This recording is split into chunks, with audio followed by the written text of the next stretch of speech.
బైబిల్లో అపోస్తులైన పౌలు తెలుసు కదా మీకు, ఎలాంటాడు? క్రైస్తవ్యం పేరు చెబితే మండిపోయేది ఆయనకి.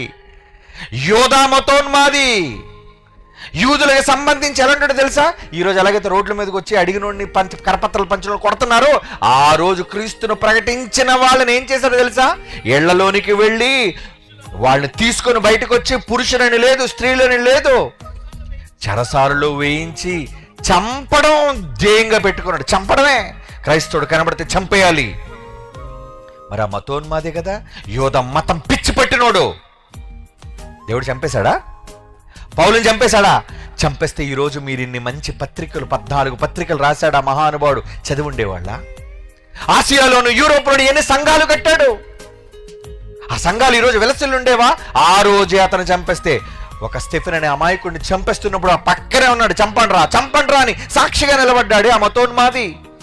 ఆ రోజు దేవుడు ఎందుకు చంపలేదో తెలుసా? మార్పు కోసం ఎదురు చూశాడు. నా నామము భరించుటకు నేను ఏర్పరుచుకున్న సాధనం అని దేవుడు ఓర్పుతో చూశాడండి. ఆ రోజు పౌలుని ఎలాగైతే ఓర్పుతో దేవుడు చూశాడో, ఈ రోజు కూడా ఈ మతోన్మాదులు, ఈ తీవ్రవాదులైన వాళ్ళందరూ మారాలని దేవుడు చూస్తున్నాడు. మారాలని.